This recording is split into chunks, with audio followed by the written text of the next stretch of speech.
Happy Halloween, everyone! In keeping up with celebrating the holidays on the Remember the Great Sports channel, to help celebrate Halloween this year, here is the all-time Halloween-themed baseball team. The players featured on this team either have names or nicknames that could be looked at as traditional Halloween terms. Like my other all-time team videos, this will be presented in a batting order to play an actual game. Like the other teams, all the players played their respective positions on the diamond during their careers.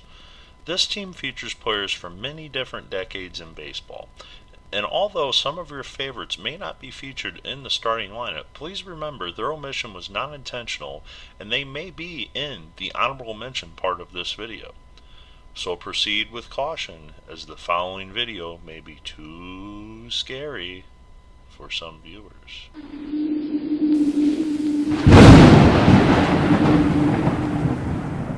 Leading off in left field is the speedy left-handed batter Joseph Greg Moore, better known as JoJo Moore of the New York Giants.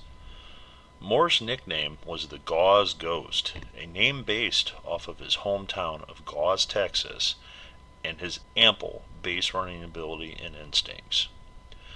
A natural hitter, Moore had seasons that he batted over 305 times in his career and was a major offensive catalyst for the 1930s New York Giants that featured Hall of Fame greats such as Mel Ott, Carl Hubbell, Bill Terry, and managed by the great John McGraw.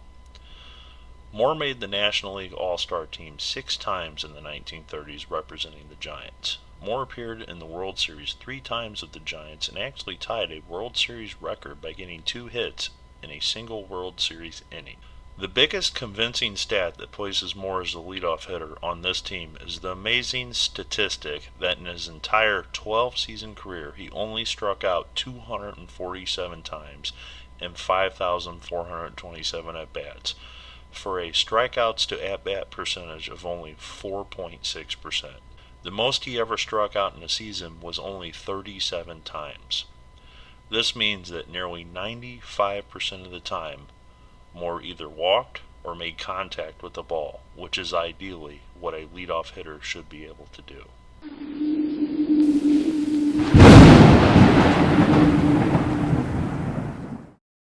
Well, where would a Halloween team be without the devil himself? Well, not really. But Willie Wells' nickname was the Devil, and he is the first Hall of Famer to be on this team. Wells, a slick fielding shortstop in the Negro Leagues, played nearly 24 years in the Negro Leagues. The years he played ranged from 1924 until the late 1940s, and even was a player coach up until 1954. Feeling an opportunity to gain being accepted, Wells played in the Mexican League as well. While in Mexico, Wells garnered the nickname El Diablo because of his competitive feistiness on the field. After returning to the United States, the nickname stuck with Wells and he was referred to as the Devil from thereafter. By 1947, the year after Jackie Robinson integrated the game, Wells was 41 years old, and in total spent nearly 30 years in baseball at that point. Many consider Wells as the greatest Negro League shortstop ever. Monty Irvin, another storied Negro Leaguer and Hall of Famer, once said of Wells that Wells really could do it all. He was one of the slickest fielding shortstops ever to come along.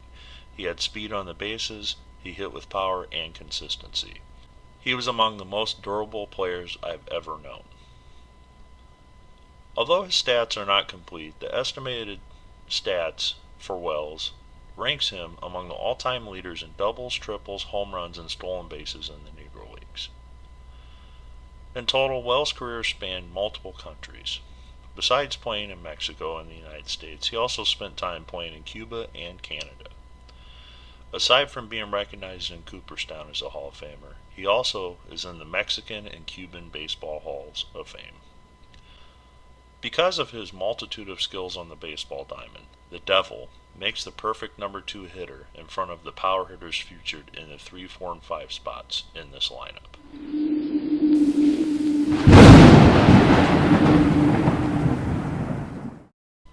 In cinema, Halloween movies are commonly referred to as hack and slash films. Well, who better to represent this team in the number 3 spot than Lewis Robert Hack Wilson?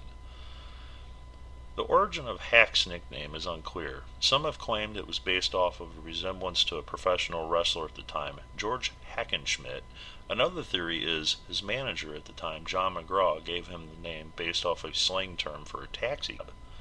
And a third theory was he resembled an outfielder on the Cubs named Hack Miller. Despite the origin of his nickname, Wilson only stood 5'6" tall with a stocky build of 185 pounds. One reporter actually described Wilson's physique as built along the lines of a beer keg, and was not wholly unfamiliar with its contents. He spent 3 seasons with the New York Giants before he was drafted to play in the American Association. The American Association folded, and the Chicago Cubs took Wilson to be their everyday center fielder. This proved to be a good move for the Cubs, because in 6 years with the Cubs, Wilson was one of the most feared hitters in baseball, leading the National League in home runs 4 of his 6 years with the club. He set a major league record in 1930 of having the most RBIs in one season and nearly won the Triple Crown that year, leading the league with 56 home runs, but fell to Bill Terry, who batted .401 that season. Although I am not going to speak too much on the subject in this video, as I focus more on the diamond of what Wilson did, but he was known to be an excessive drinker and very difficult person to be a teammate of. Because of his demons, after the 1931 season, the Cubs traded Wilson to the Cardinals, where he never appeared in a game, as he was traded in the offseason, then dealt by the Cardinals that same offseason to the Brooklyn Dodgers. 1932 fared well for Wilson, hitting 23 home runs for Brooklyn, but after that season he never hit over 9 home runs.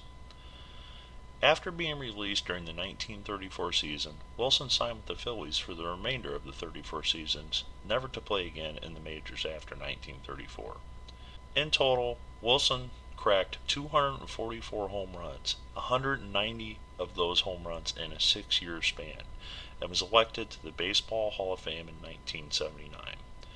Because of Wilson's ability to get on base, he is a perfect number 3 hitter who can also drive in anyone on base ahead of him.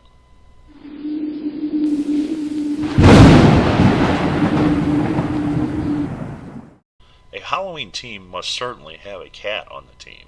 A Halloween cat is a very common sight during the fall. The tough choice was to pick the right cat to be on this team. After scouring through many cats, I almost found I could almost make a whole team of just cats, or a form of cat nicknames. But the cat I landed on was Johnny the Big Cat Mize. The third Hall of Famer on this list, Mize came up with the Cardinals in 1936 as a 23-year-old rookie and immediately was an impact for the club, hitting .329 and hitting 19 home runs in his first season. Mize would be a National League All-Star 10 total times in his career, appeared in 5 World Series, and won a batting title. The Cardinals would trade Mize to the New York Giants after the 1941 season. He would only spend 1 year in New York before he left the team at only 30 years old to serve in the military for 3 seasons. In 1946 he would return to the Giants and he would pick up where he left off. In 1947 he would have career highs in home runs at 51, RBIs at 138. At 36 years old, Mize was dealt to the New York Yankees, where he would play until he was almost 40 years old, making his final All-Star appearance in his final season. Because of his war-shortened career, Mize lost 3 years of statistics due to military service. Despite losing these seasons, he still compiled a career batting average of .312, collected over 2,000 hits, and belted over 359 home runs. The Big Cat on this team for sure is the perfect number 4 hitter.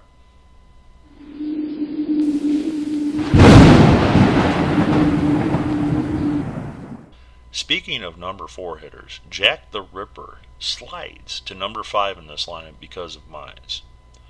Early in his career, Clark commonly batted 5th, with the likes of teammates Willie McCovey, Bill Manlock, and Darrell Evans batting ahead of him.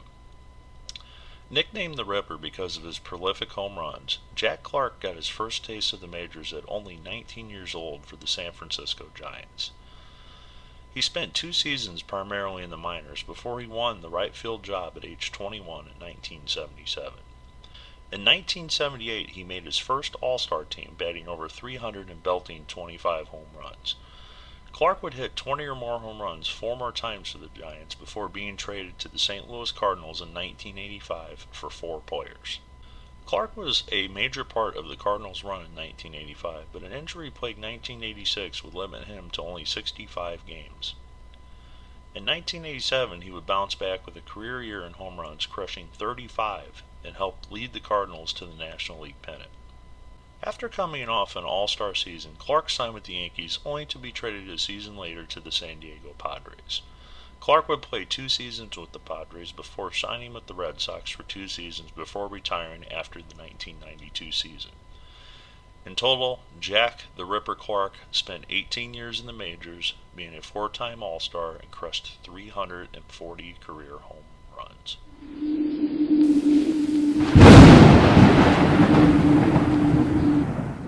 This selection is not anything really needed just on Halloween, but actually year-round, a profession that is commonly associated with scary folklore. Richie the Gravedigger Hebner actually garnered his nickname from a family business run by his father and brother that he worked in during the off-season. Hebner attributed the job simply as a job to make ends meet during his playing career, as players weren't paid in his era like they are today. Hebner stated in an interview he literally used a pick and shovel to dig graves for almost 35 years. I suppose this helped him with his batting swing as well, as Hebner had quite a long playing career in the majors lasting 18 seasons. The 21-year-old rookie started in 1969, batting .301 in 129 games in his first season. After that, he would be a mainstay on third base for the Pirates until the end of the 1976 season, when he signed with the Phillies. He would shift across the diamond to play first for the Phillies as they made room for their young star Mike Schmidt at third base. He was traded before the start of the 1979 season to the Mets, where he would shift back to third, but was then traded at season's end to the Tigers. He would spend 2.5 years in Detroit before being dealt back to the Pirates at the age of 34 years old. At this point in his career, he was only playing part-time and spent 2 more years in Pittsburgh. After the 1983 season, he would continue his part-time role with the Chicago Cubs for 2 seasons before retiring after the 1985 season as a player. In total, over his 18-year career, Hebner was a solid player, batting .276 for his career and hitting over 200 home runs and boasting a career .946 fielding percentage at third base. After his playing career, Hebner would continue to coach and manage in the minor leagues up until the late 2000s. Ironically, a minor league baseball team celebrated Hebner's previous professions through a bobblehead promotion in 2011, mixing baseball and grave digging. With a team that has ghosts and other evil entities, I suppose a gravedigger would be needed to suit up on the all-Halloween team.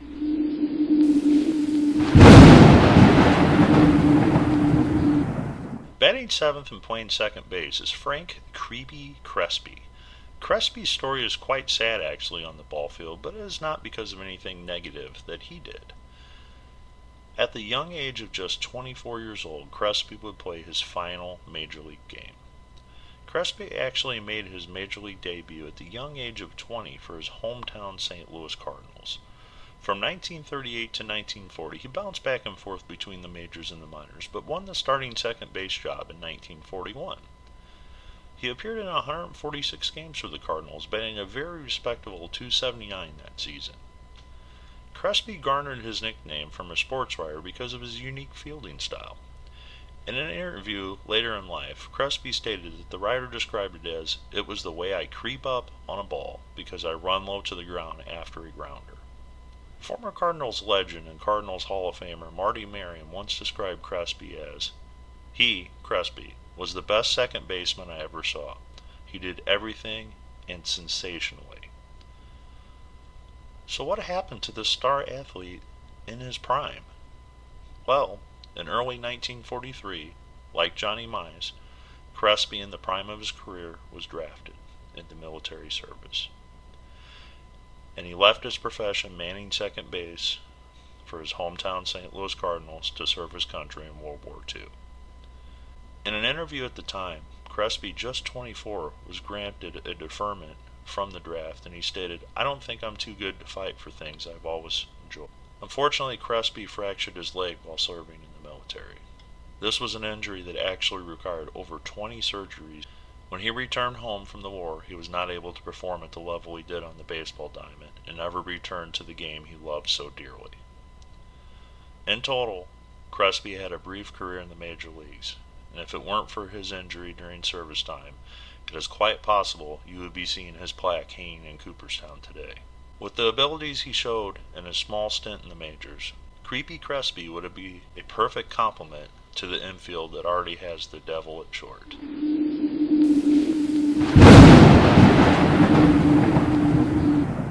Probably the most difficult position to field on this team was the catcher.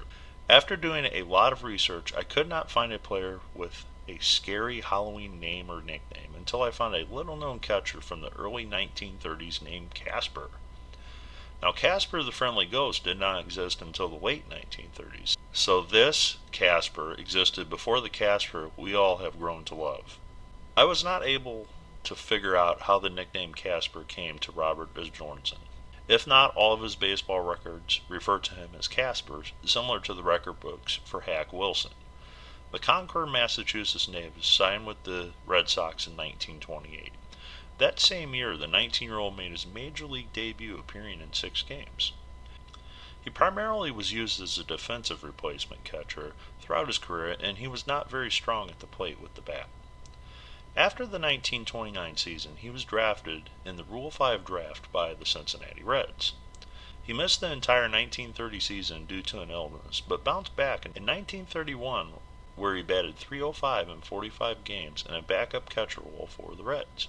He would serve in a backup role again in 1932 for the Reds, but after that season would not return to the majors, spending the remainder of his career in the minor leagues.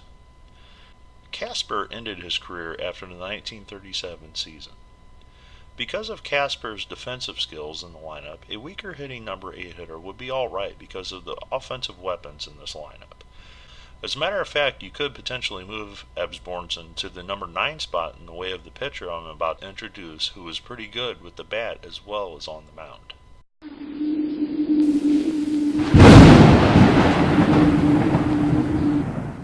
With so many pitchers to choose from with Halloween-related names, I decided to choose a pitcher with one of the most simplest names in Halloween lore, Boo Ferriss.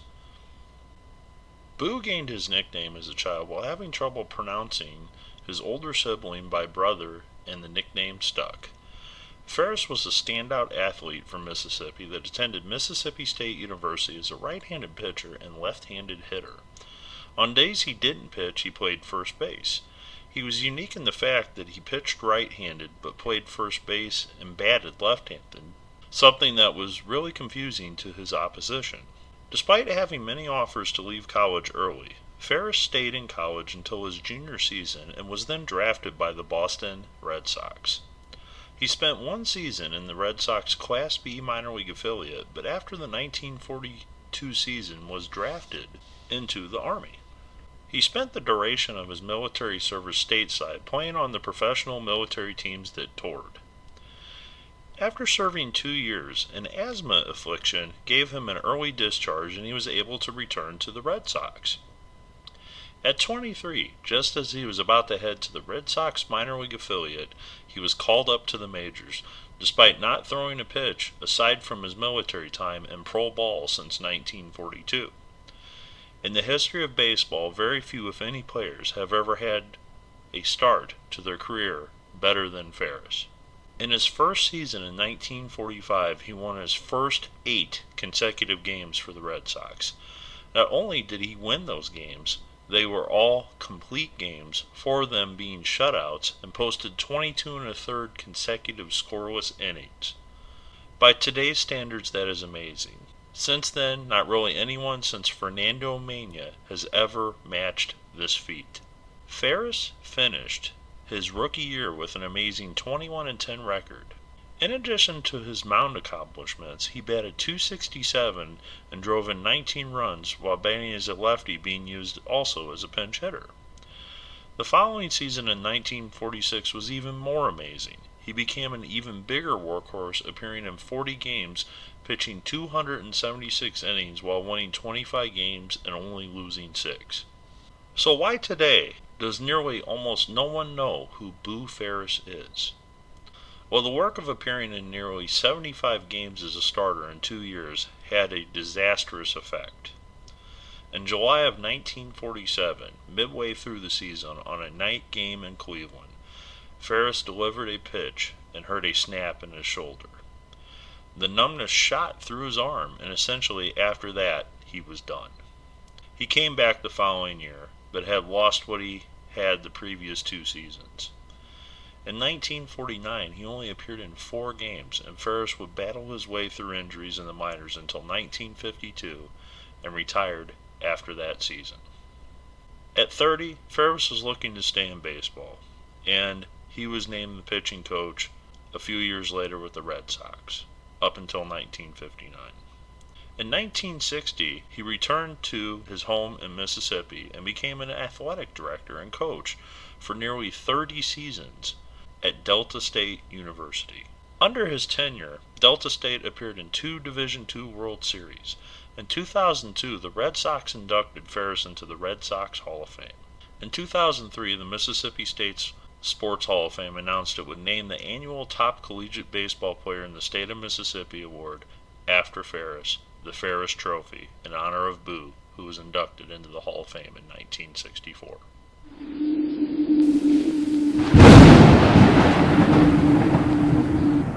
The first monster to appear on the team off the bench is nicknamed the Werewolf or Wolf, Jayson Werth.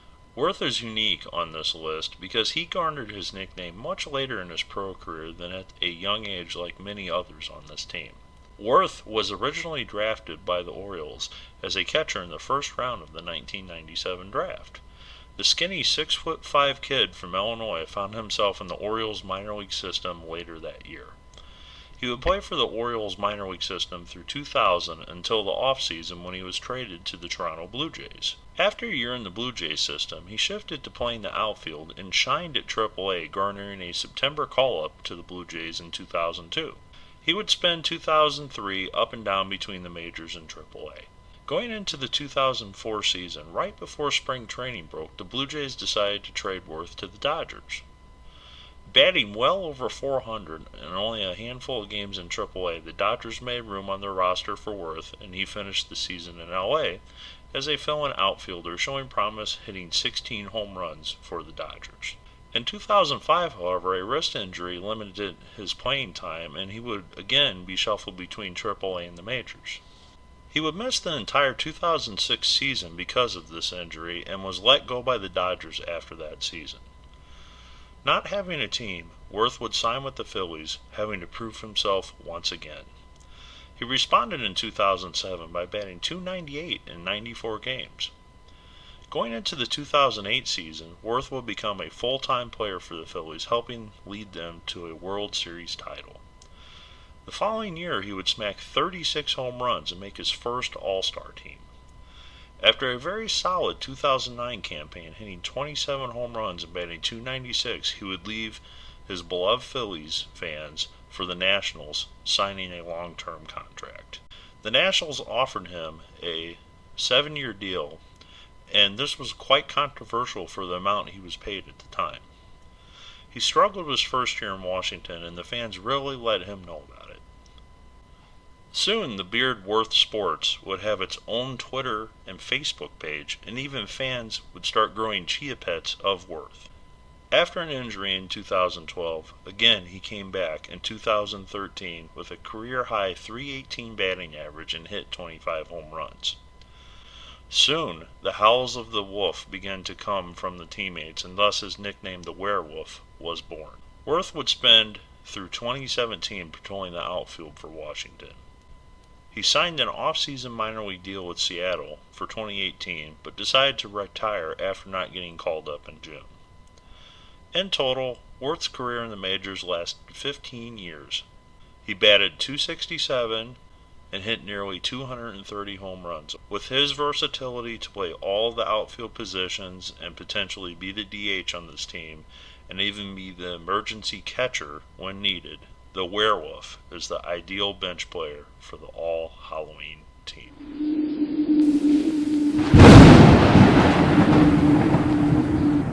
I chose to select only 2 relief pitchers for the All-Halloween team. Again, a very hard process. I tried to focus on pitchers who were actually relief pitchers throughout most of their career.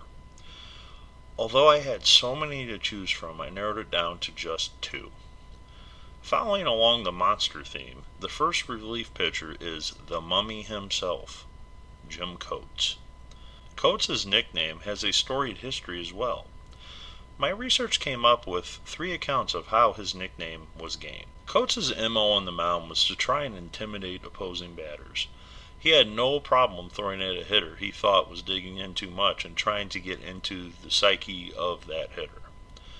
One account was that teammates gave him the nickname because his appearance was of someone who looked like they belonged in a mortuary more than they did on a pitching mound.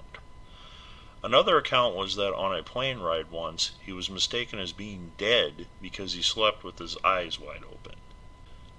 A third story came from one of his former teammates in Joe Pepitone's book, saying he called him a mummy because he thought he looked like one. Very simple. I'm not too sure about the last account, so you guys decide. Here's a picture. Coates, a Virginia native, spent many years in the Yankees minor league system before making his own in New York in 1959. His rookie season, he boasted a 6-1 record out of the bullpen and an ERA under 3. The following season in 1960, he split time starting and in the bullpen and won a career-high 13 games and made the All-Star team. He would appear in 3 World Series in 1960, 61 and 62 with the Yankees, splitting time in the bullpen and starting. However, after the 1963 season began, in April, he was dealt to the Washington Senators. He would only be in Washington a few months before he was dealt to the Reds in July of 1963. His first roommate that year was a rookie named Pete Rose. Coates struggled with the Reds in '63, and he found himself in 1964 entirely in the Reds' AAA affiliate, and the beginning of 1965 as well, until he was traded to the California Angels that season. He pitched for the Angels from 1965 to 1967, but he found himself in AAA from 1968 to 1970 for the Angels, and after the 1970 season, retired from baseball at 37. I guess it should be noted, however, in his last 2 seasons with the Angels, he played for a team called the Hawaii Islanders. I guess if I were at that point in my career also, playing my last few years in Hawaii wouldn't be the worst way to leave the game. As a relief pitcher, starting pitcher, the Mummy is a perfect intimidator to throw some chin music at the batter if the game is on the line, and the starting pitcher needs some relief.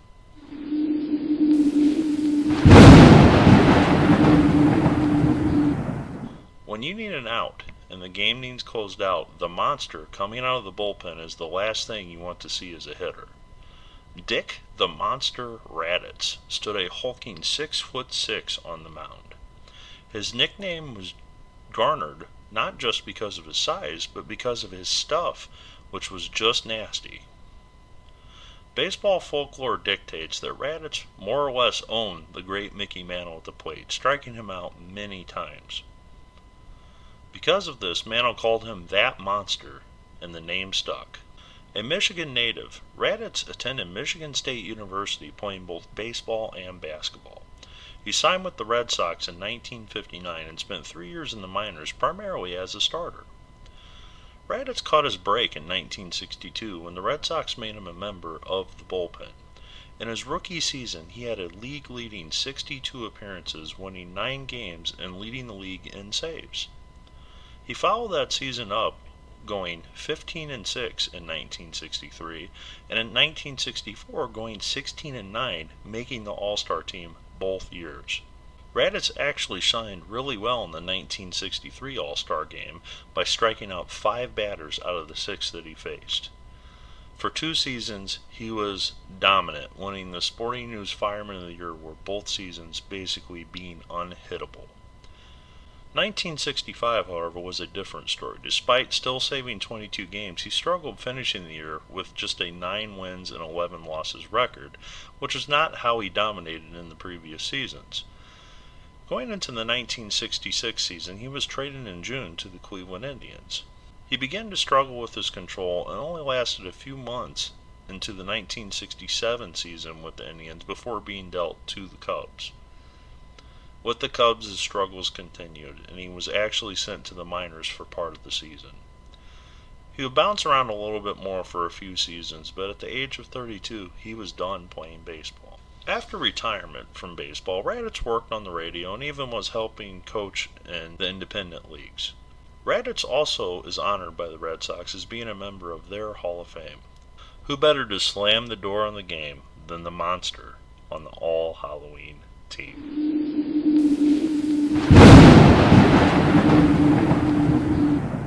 Many dress up as their favorite pirate every year to celebrate Halloween. So who better to manage this team than old Captain Hook himself, Sparky Anderson. Sparky Anderson is unique to this team as he actually has 2 nicknames, Sparky being the most commonly known, but he also was given the nickname Captain Hook because of his tendency to pull pitchers from the game at any sign of trouble. Anderson, originally a player, came to prominence as a manager, leading the Cincinnati Reds to 2 World Series titles. Despite this success, a new general manager wanted to take the Reds in a new direction and relieved Anderson in the winter of 1978 at his managerial duties of the Reds. Anderson wasn't unemployed long, as he was hired in June of 1979 as the Detroit Tigers' new manager. Impressed with the young nucleus of talent in Detroit, Anderson proclaimed the team would win it all within the next 5 years. In 1984, he became right with his words as he led the Tigers to their first World Series title since 1968. Anderson would continue to manage through 1995 for the Tigers. He retired with over 2,100 career wins as a manager, which at the time was the 3rd most in history. He has since been surpassed by Joe Torre, Bobby Cox, and Tony La Russa on that list. Setting many records, such as the first to win a World Series in both leagues as a manager, he was elected to baseball's Hall of Fame in 2000. Captain Hook himself is the perfect manager to lead the All-Halloween team, and if the starter Boo were to get in trouble, he would throw a mummy or a monster at the opposing team's batters.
Thanks for joining me on this all-time Halloween roster. I know there were many players who could have made the team, and maybe your favorite didn't make the cut. I did consider filling out an entire 25-man roster with spooky Halloween-themed players, but due to the length of the video, perhaps I'll fill out that rest of the roster at a later date. I did omit one person from this list because his nickname really wasn't appropriate for children. I'll leave you to speculate who that player was in the comments below. Until next time, boils and ghouls, enjoy your happy and safe Halloween.